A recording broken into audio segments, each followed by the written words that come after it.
kalau hati mereka menangis gara-gara ulah kita, walaupun hanya sekali gitu, Allah itu membalasnya ribuan kali, Mas Bro.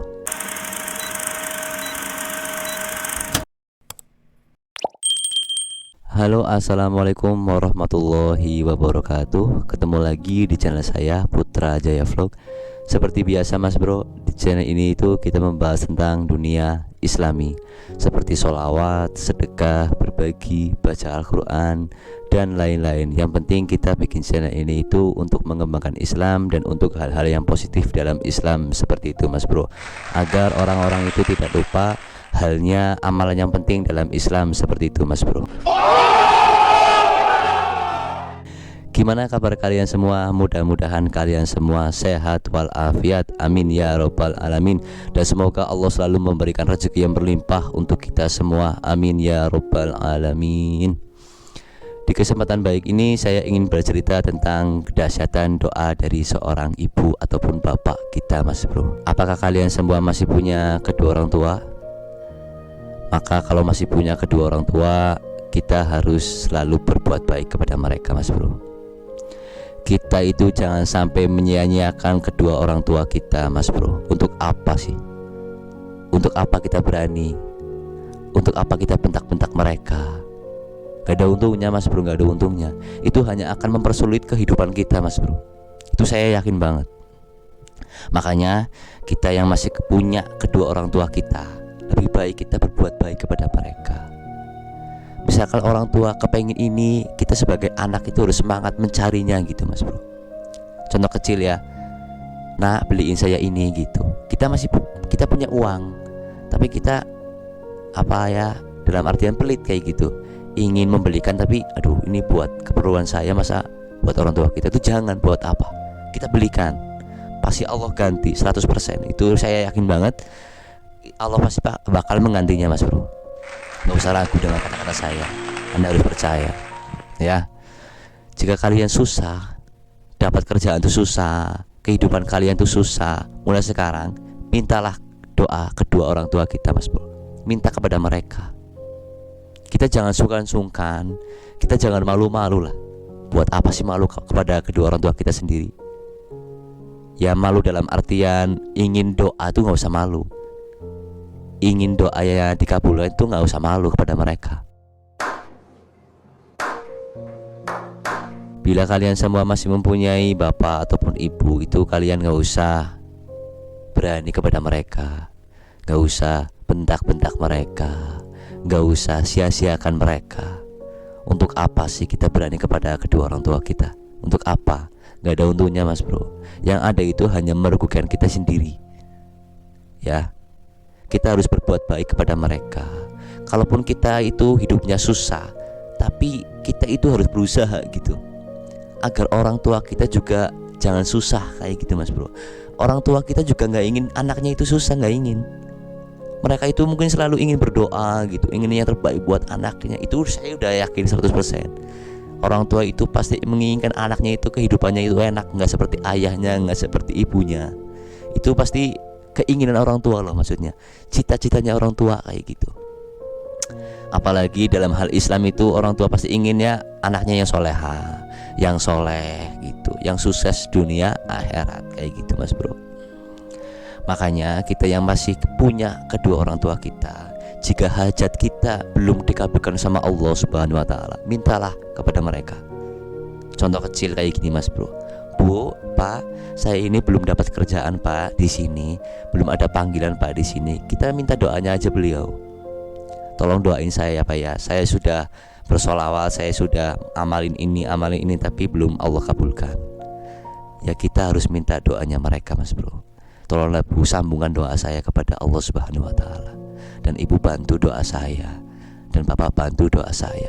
Itu pasti bakal Allah kabulkan, saya yakin 100%. Apalagi ini kata-kata ya, doa seorang ayah itu di dunia, Mas Bro, untuk kebaikan dunia. Doa seorang ibu itu untuk kebaikan akhirat, Mas Bro. Jadi kalau dua-duanya kita mintain doa, itu udah luar biasa, Mas Bro. Keberkahan dunia akhirat, Mas Bro. Seperti itu. Itu pesan dari saya ya, jangan sampai kita itu menyakiti hati mereka. buat apa gitu. Menyakiti hati mereka itu buat apa? Gak ada untungnya mas bro. Yang ada itu hanya merugikan kita semua. Itu karena apa? Karena mereka udah membesarkan kita. Kita dari lahir loh mas bro, dari dalam kandungan. Orang tua kita itu selalu berusaha, selalu kasih sayang kepada kita, kasih cinta kepada kita mas bro. Sampai kita sebesar ini ya. Contoh kecil saya ini umurnya 28 tahun gitu. Sampai 28 tahun mas bro, ikut kepada orang tua kita, makan bareng. Ya, kasih sayang mereka itu tidak akan putus mas bro. Kasih sayang mereka itu benar-benar tulus kepada kita mas bro. Ya, kita itu intinya jangan sampai menyakiti hati mereka. Kalau hati mereka menangis gara-gara ulah kita, walaupun hanya sekali gitu, Allah itu membalasnya ribuan kali mas bro. Itu saya yakin banget. Ya, makanya kita itu jangan sampai berani lah kepada kedua orang tua kita. Jangan sampai. Saya nakal mas bro, saya nakal, orang nakal. Saya itu cowok yang gak bener lah. Tapi kalau disuruh orang tua, kalau diperintah orang tua ingin ini, orang tua ingin saya melakukan hal yang baik, ingin bersolawat, maksudnya orang tua itu nyuruh saya bersolawat, saya turutin mas bro. Saya turutin. Mungkin saya itu disuruh sholat maghrib dulu, ya saya turutin dulu langsung. Jangan nantilah HP-an dulu tuh jangan, langsung lari. Itu lebih baik mas bro. Jadi rezeki kita itu selalu ada. Kayak gitu. Doa yang kita inginkan, hajat yang kita inginkan, hajat yang kita cita-citakan gitu, pasti Allah kabulkan mas bro. Saya yakin itu. Kalau kita gak pernah berani kepada orang tua kita, kalau kita sayang kepada mereka, kalau kita gak pernah nyanyiakan mereka, kalau kita gak pernah nyakitin hati mereka, itu sudah saya yakin, sudah yakin 100% pasti Allah kabulkan. Kita sudah baca ribuan sholawat, kita selalu melakukan sholat wajib, sholat sunnah, berpuasa. Intinya udah bagus banget lah. Tapi Allah itu tahu gitu, kita itu punya dosa kepada orang tua kita. Pasti nggak akan dikabulkan mas bro. Karena orang tua kita itu penyambung semua doa mas bro. Kayak gitu. Jadi kalau kita berdoa, minta restunya beliau semua. Pak, Bu, saya ingin kerjanya enak Bu, saya ingin menjadi orang sukses Bu, Pak gitu. Tolong dibantu ya Pak, doain kayak gitu. Pasti Allah kabulkan. Pasti Allah ijabah, saya yakin itu 100% ya. Kalau kita itu minta doa kepada beliau. Jangan kita itu minta doa kepada kesyirikan yang dilarang agama itu, jangan. Kita pengen hidup enak, kita ke pesugihan kayak gitu, jangan buat apalah. Karena doa yang paling mustajab, doa yang paling Allah kabulkan, yang pasti Allah kabulkan, itu yang pertama sholawat, yang kedua orang tua kita mas bro. Seperti itu. Karena apa? Karena sholawat itu udah pasti gak akan Allah tolak, pasti Allah terima. Itu doa sholawat ya. Yang kedua orang tua kita. Kayak gitu. Kita udah bersholawat, orang tua kita mendoakan, udah pasti Allah kabulkan mas bro. Ya Allah, saya ingin punya anak yang kayak gini, yang sukses dunia akhirat ya Allah. Allah itu mendengar, maha melihat. Mana doa yang tulus, mana doa yang ikhlas. Dan kebanyakan kan kedua orang tua kita itu pasti doanya tulus mas bro. Ikhlas, apalagi untuk anaknya mas bro. Udah yakin banget itu bakal ikhlas 100% mas bro.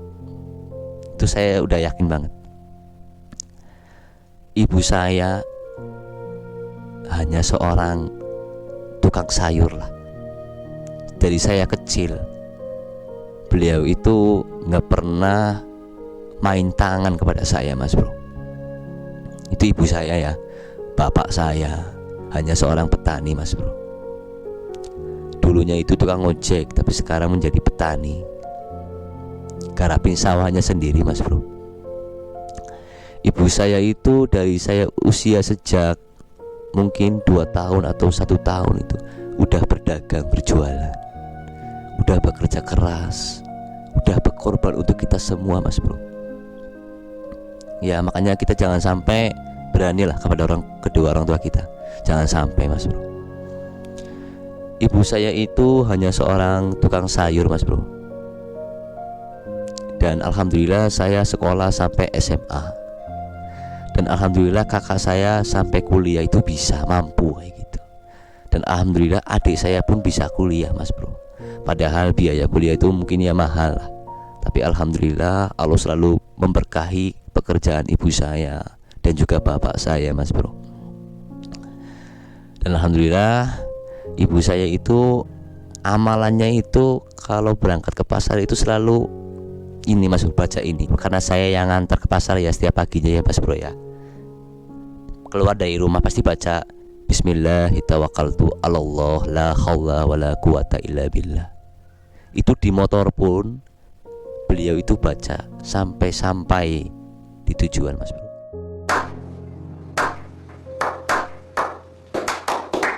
Dan sampai sekarang alhamdulillah ibu saya itu selalu mengucapkan amalan tersebut Mas Bro. Bismillahirrahmanirrahim, Allah la haula wala quwata illa billahil aliyyil azim. Allahumma sholli ala sayyidina Muhammad wa ala ali sayyidina Muhammad, dan ayat kursi Mas Bro. Allahu la ilaha illa huwal hayyul qayyum la tahuduhu sinatu wa la naum lahu ma fis samawati wa ma fil ard man dzal ladzi yashfa'u indahu la bi idnihi ya'lamu baina aydihim wa ma khalfahum wa la yuhituna bi shay'in min ilmihi illa bima syaa wasi'a kursiyyus samawati wal ard wa la ya'uduhu hifdzuhuma wa huwa aliyul azim. Di bacaan wala ya'uduhu itu dibaca 7 kali ya Mas Bro ya bacaannya. Biar apa? Biar Allah itu selalu menjaga kita. Coba kalian semua cek aja artinya itu wala ya'uduhu itu apa ya. Itu sungguh luar biasa banget. Ini ada kejadian yang sangat luar biasa lagi Mas Bro tentang ibu saya. Ibu saya itu dulu waktu tahun 2017 hampir kena hipnotis Mas Bro. Hampir kena copet Mas Bro di dalam angkot. Sampai temennya ibu saya itu gelang, kalungnya, duitnya itu hilang semua Mas Bro. Kena hipnotis, tetapi ibu saya itu aman Mas Bro. Karena apa? Ya mungkin karena amalan tersebut Mas Bro, yang Bismillahirrahmanirrahim sama Shallallah terus ayat kursi Mas Bro. Jadi Allah itu melindunginya Mas Bro. Itu kejadian pas pulang dari pasar Mas Bro, sekitar jam 1:30 siang. Itu ada seorang pria ya masuk ke dalam angkot. Terus ibu saya itu tahu Mas Bro. Ibu saya itu tahu gerak-gerik si pria itu Mas Bro, kayaknya ini orang yang gak baik, orang yang gak benar, orang yang mau berbuat zalim kayak gitu. Itu mungkin bisikan-bisikan yang ya mungkin dari Allah Subhanahu wa taala ya Mas Bro ya, itu Allahu alam ya. Ibu saya itu tahu. Terus ibu saya itu dalam hati membaca amalan itu lagi Mas Bro. Ibu saya itu cerita sendiri sama saya hampir kena hipnotis di dalam angkot kayak gitu. Terus gimana mah gitu? Alhamdulillah saya nggak apa-apa, uang saya pun masih ada. Tapi uangnya teman mama itu hilang semua, sama gelang, sama kalung emasnya gitu Mas Bro. Terus tapi teman ibu saya itu hampir dinasehatin juga sama ibu saya. Itu kayaknya ada copet gitu, ada yang mau hipnotis kayak gitu, ada orang yang nggak baik. Tapi teman ibu saya itu nggak percaya gitu. Dan akhirnya ya itu kena kayak gitu. Kan sepria itu yang mau berbuat jahim, yang mau berbuat zalim itu duduknya itu di depan ibu saya, dan juga berjajaran dengan orang yang kena hipnotis itu Mas Bro. Jadi orang itu pura-pura pingsan Mas Bro, pura-pura pingsan. Terus ibu itu nolongnya gitu, menolong si pria itu. Terus tanpa diketahui padahal itu emas sama gelangnya itu hilang semua Mas Bro, sama uang-uangnya gitu dalam sekejap kayak gitu. Tapi ibu saya alhamdulillah dalam hati nggak mau nolong karena tahu dia itu orang nggak baik gitu Mas Bro. Itulah kisah yang sangat luar biasa banget, karena selalu ngamalin amalan yang baik kayak gitu, amalan yang harus kita amalkan setiap keluar rumah kayak gitu Mas Bro. Makanya kita jangan sampai lupa membaca ayat kursi, jangan sampai lupa untuk mengingat Allah, untuk berzikir kepada Allah. Karena orang yang paling kaya, orang yang paling banyak harta itu menurut Allah itu orang yang selalu mengingat Allah, orang yang berzikir, orang yang selalu mencuci hatinya itu dengan zikir kayak gitu Mas Bro. Jadi kita yang punya akal sehat kayak gitu, punya pikiran yang waras kayak gitu, lebih baik kita berzikir lah, selalu mengingat Allah. Ya walaupun hanya zikir astagfirullahaladzim, sallallahu ala Muhammad, la haula wala quwata illa billah, itu sama saja mengingat Allah semua Mas Bro. Itu kunci utama kita. Jangan sampai kita itu lupa, jangan sampai kita itu lalai kayak gitu mas bro. Ini pesan dari saya, jangan sampai kita menyakiti hati kedua orang tua kita. Jangan sampai kita itu tidak sayang kepada mereka. Kita rasakan sajalah perjuangan mereka untuk kita semua kayak gitu mas bro. Agar cita-cita kita itu, agar doa kita itu, agar impian kita itu tercapai mas bro. Karena doa orang tua itu sangat mustajab sekali mas bro, melebihi apapun mas bro. Itu. Ini sudah jam setengah 12 siang mas bro. Maafin saya bila ada kata yang salah, bila ada kata yang tidak baik ataupun menyakiti hati kalian semua, saya minta maaf yang sebesar-besarnya. Saya hanya ingin berbagi, saya hanya ingin berbagi ilmu seperti itu mas bro. Terima kasih banyak. Assalamualaikum warahmatullahi wabarakatuh.